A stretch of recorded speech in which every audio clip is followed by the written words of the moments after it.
Okay, I'll make this very quick since you heard a lot of my voice. But why don't we make this a little bit engaging? And I would say you guys are the survivors, people who stay post 1 o'clock, and they still can listen, and they still can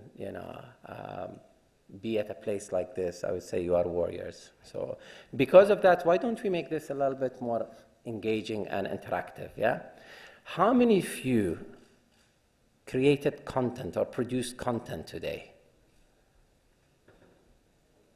How many people? Okay, how good was that piece of content? Well, the reason why we can always judge our content, there are a lot of judging, mechanism nowadays, retweets, reposts, likes, Did you have something that you are very proud of and you feel that had an impact on other people? Well, I shouldn't ask this. Who uses WhatsApp here? Wow, almost everyone. Okay. And this is a question to everyone. How many WhatsApp users uses or downloads the application on daily basis? And I'm talking about new users. Make a guess.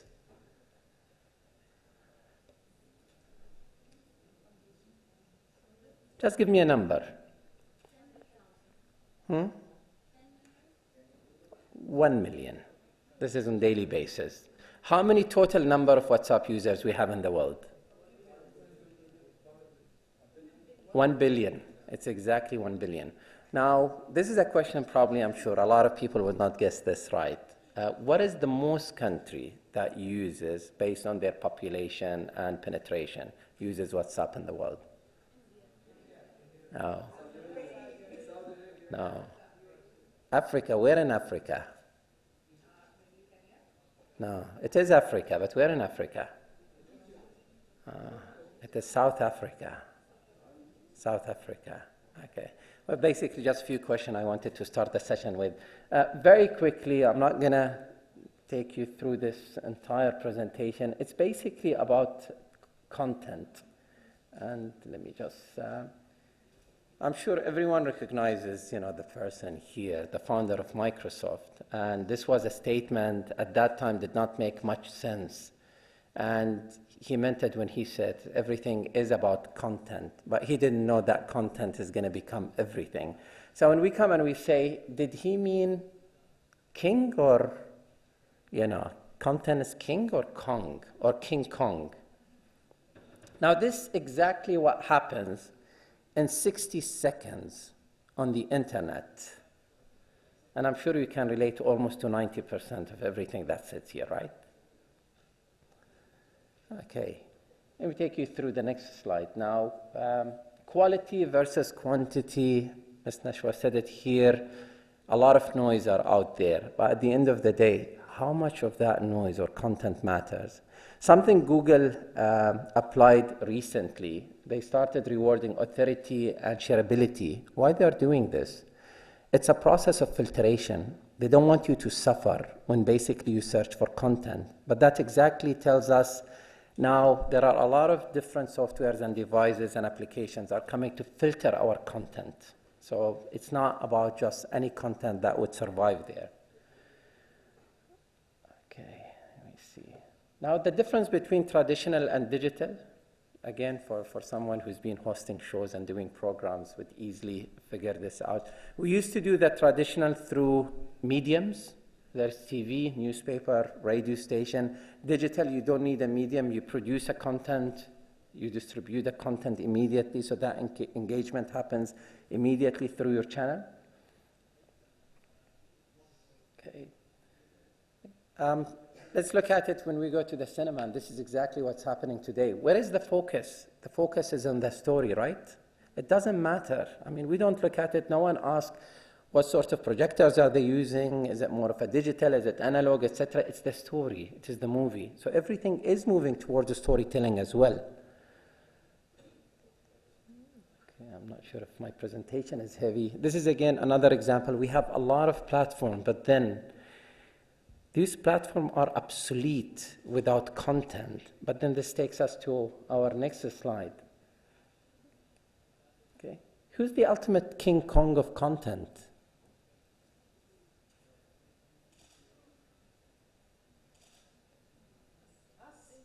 It's us. It's absolutely, it's people. We are the CEO of content. Today, without us, nothing would survive. Does Facebook own any content? Not even a single content, but they gave us a platform, they facilitate, they come up with new ways of communication so we can use it more.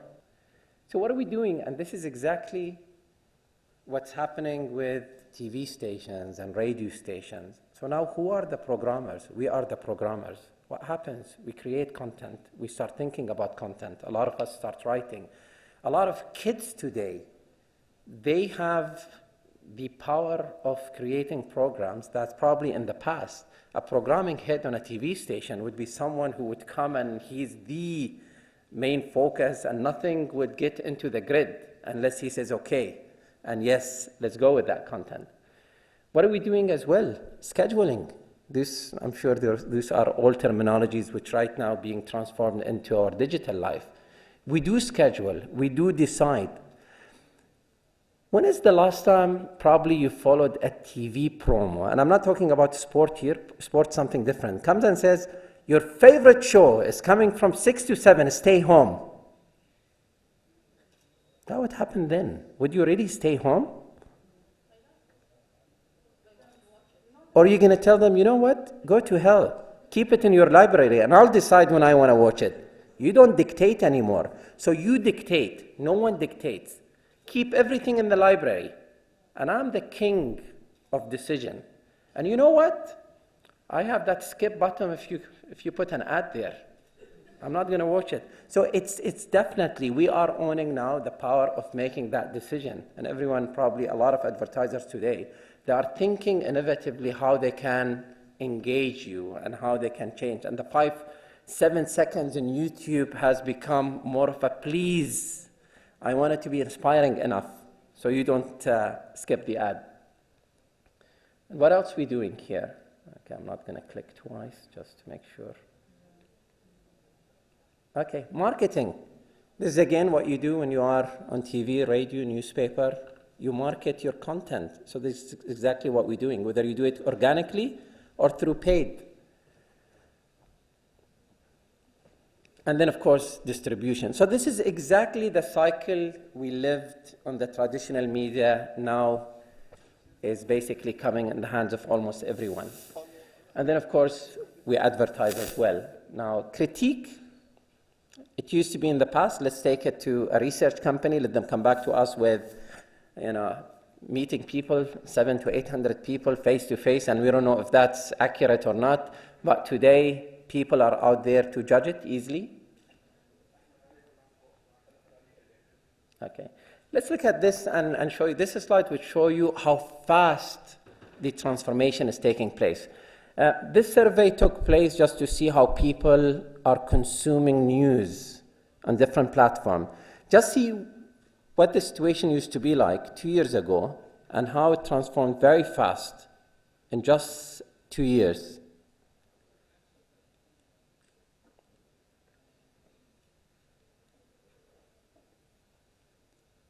Okay, I'm trying. I think I'm enjoying this. I hope I don't go to bed tonight and, still clicking.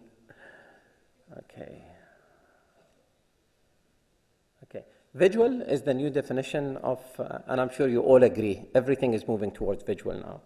Infographic, video, animation, GIF files, anything within, the visual stream is what's going to take you to the next level. I'm going to skip a lot of slides here, very much related to visual, and it shows you how any content which is visually driven is going to give you more or better leads within the social stream. Okay, these are content statistics. And then I would like to conclude with 3-4 slides. Now, what happens when you are going through your timeline? You pause, right? Or you stop. When do you stop? when something is interesting enough, right? This is when you stop. This is when you want to watch. This is when you want to consume that piece of content. So it should be interesting enough. But then what happens when, what makes you stop there? Because it touched your heart. But this is what I would call it as well. This is where the engagement happens. So this is a time you need to stop that person. This is the engagement period. It's either it's going to continue or it's going to break. So you need to decide, is it a one-time thing or is it a journey? Okay, still doing that jump. So let me take it back. Okay, let me ask you another question here. How many times, and I'm sure now the algorithm of a lot of different social platforms, once you go back to the page, it gives you, that feed of a content that you viewed probably half an hour ago or an hour ago. But do we take an advantage of that? Do a lot of brands come and say, you know what? That many number of people watched my content. Now I need to give them the second piece of content. When I need to engage them. This is exactly what we're talking about when we say putting a ring. This is where start that journey with them. Otherwise, you're going to lose them. They might not come back again. Okay. Of course, we talked about touching the heart and then make it simple. I know a lot of people, they try to complicate it. These days of $1 million production or TVC, in my opinion, I'm not sure if Ms. Nashwa would agree with me or not, is gone. It's about simplicity. It's about something that it has that naturalism, So a lot of people, when they come and they say, I don't have a budget to do what? Your budget is your ideas and how much you can do with these ideas. Look at a lot of these videos that scored 50 million and 70 million and 80 million. You think they were made of, you see a little cat running here and there, and then you come and you are curious and you'll share it and you'll love it, and etc. At the end of the day, it was a cat running probably in a naughty way and doing some act and inspired you and made you laugh. But then this type of content, I don't know if you are aware of this or not, but there is an agency, and if you Google, you'll find it. There is an agency based on cats. Everything they do around the world, because they realize, pets and especially cats, they get a lot of viewers.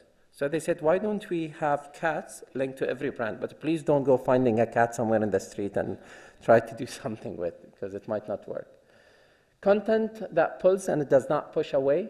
And of course, content that provokes action. Otherwise, you cannot justify it. And then it's going to be just a content that made it very far, but you did not take any advantage of.